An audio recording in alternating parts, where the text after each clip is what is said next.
Hi friends, நாம் இப்போ இந்த வீடியோவில் எதை பற்றி பார்க்க போகிறோம் அப்படின்னா, இந்தியா மற்றும் ஆஸ்திரேலியா அணிகளுக்கு இடையே நடந்த 4வது டெஸ்ட் போட்டியில் இந்திய அணி தோல்வியை தழுவியதன் காரணத்தினால உலக டெஸ்ட் சாம்பியன்ஷிப் இறுதிப் போட்டிக்குள்ளே நுழைய முடியாத நிலைமை இந்திய அணிக்கு ஏற்பட்டுச்சு. ஆனால் தற்போது ஆஸ்திரேலியா தானாக வந்து வலையில் விழுந்து அவங்களே பார்த்திங்கன்னா ஐசிசி கிட்ட வசமாக சிக்கியிருக்காங்க. ஐசிசி எடுத்த நடவடிக்கையின் மூலமாக அவங்க தற்போது ஃபைனலுக்குள்ளே போக முடியாத நிலைமை ஏற்பட்டிருக்கு. இதனால் இந்தியா ஃபைனலுக்குள்ளே போக வேண்டியதற்கான நிலைமை தற்போது வந்துடுச்சு அப்படின்னே சொல்லலாம். இதுதான் இந்திய ரசிகர்களுக்கு பெரிய ஒரு அதிர்ச்சியை ஏற்படுத்தியிருக்கு. அது பற்றின முழுமையான விவரத்தை பார்ப்போம். இந்தியா மற்றும் ஆஸ்திரேலிய அணிகளுக்கு இடையே 5 போட்டியில் கொண்ட பார்டர் கவாஸ்கர் டெஸ்ட் தொடரில் 4 போட்டி முடிஞ்சிருக்கு. இதில் 2 போட்டியில் ஆஸ்திரேலிய அணியும் 1 போட்டியில் இந்திய அணி வெற்றி பெற்றிருக்காங்க. ஒரு போட்டி டிராவில் முடிஞ்சுது. இந்த நிலைமையில் கடைசி ஒரு போட்டி மீதம் இருக்கக்கூடிய நிலைமையில் இந்த போட்டியில் இந்திய அணி வென்றா பார்த்தீங்கன்னா இலங்கை அணிக்கு எதிரான டெஸ்ட் தொடரில் ஆஸ்திரேலிய அணி ஏதாவது ஒரு போட்டியில் தோல்வியை தழுவும் போது இந்திய அணி உலக டெஸ்ட் சாம்பியன்ஷிப் இறுதிப் போட்டிக்குள்ளே நுழைவதற்கான வாய்ப்பு ஓரளவு இருக்குது.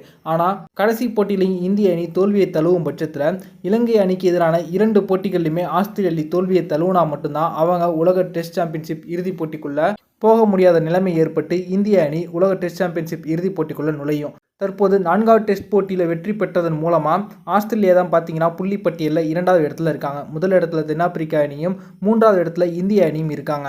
ஆனால் தற்போது ஆஸ்திரேலிய வீரர் ஒருவர் செய்த செயல் தற்போது ஆஸ்திரேலிய ஒட்டுமொத்த அணிக்கு மிகப்பெரிய ஒரு பின்னடைவை ஏற்படுத்தியிருக்கு. அது பார்த்தீங்கன்னா இந்த 4வது டெஸ்ட் போட்டியில் இந்தியா 2வது இன்னிங்ஸில் பேட்டிங் செய்யும் போது இந்திய வீரரான ரிஷப் பண்ட் அவர்களுடைய விக்கெட்டை ட்ரெவிஸ் ஹெட் வந்து வீழ்த்தினாங்க. அப்போது விக்கெட்டை வீழ்த்தினதுக்கப்புறம் ட்ரெவிஸ் ஹெட் அவர்கள் செய்து காட்டிய ஒரு சைகை தான் இணையத்தில் ரொம்பவே வேகமாக பரவுச்சு.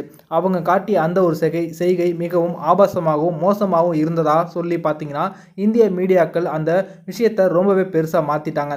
இந்திய ரசிகர்களும் பார்த்தீங்கன்னா சமூக வலைத்தளங்களில் ஐசிசி அதிகாரப்பூர்வ நிர்வாகத்தை அவங்க டேக் பண்ணி இது தொடர்பாக நீங்கள் விளக்கம் கொடுத்தே ஆக வேண்டும், இதற்கு அவங்க மீது என்ன நடவடிக்கை எடுக்க போகிறீங்க அப்படின்ற அடுக்கடுக்கான புகார்களை முன்வைத்தாங்க. இந்த நிலைமையில தான் பார்த்தீங்கன்னா தற்போது ட்ரெவிஸ் ஹெட் அவர்கள் செய்த இந்த ஒரு காரியத்தினால தற்போது 4 முதல் 6 வரை தற்போது ஆஸ்திரேலிய அணிக்கு டிமெரிட் பாயிண்ட் தற்போது ஐசிசி கொடுக்க போவதாக தகவல் வெளியாகி இருக்கு. இதன் மூலமாக பார்த்தீங்கன்னா அவங்க உலக டெஸ்ட் சாம்பியன்ஷிப் இறுதிப் போட்டிக்குள்ள நுழைவதற்கான வாய்ப்பு மேலும் மங்கி போயிருக்கு அப்படின்னே சொல்லலாம். இதன் மூலமாக கடைசி டெஸ்ட் போட்டியில் இந்திய அணி தோல்வியை தழுவினாலுமே கூட இந்திய அணி தான் உலக டெஸ்ட் சாம்பியன்ஷிப் இறுதிப் போட்டிக்குள்ளே போவாங்க அப்படின்ற ஒரு சூழ்நிலை உருவாகி இருக்குது. ஐசிசி மட்டும் இந்த டிமெரிட் பாயிண்ட்ஸை ஆஸ்திரேலியாவுக்கு கண்டிப்பாக குறைச்சிட்டாங்க அப்படின்னா அது இந்திய அணிக்கு பெரிய ஒரு பலமாகவே மாறிடும் அப்படின்னே சொல்லலாம். இதுதான் தற்போது ஆஸ்திரேலிய அணிக்கு பெரிய ஒரு அதிர்ச்சியை ஏற்படுத்தியிருக்கு. இதனால் தற்போது பார்த்தீங்கன்னா ஆஸ்திரேலிய வீரர்கள் அனைவருமே அதிர்ச்சியில் உறைந்து போயிருக்காங்க.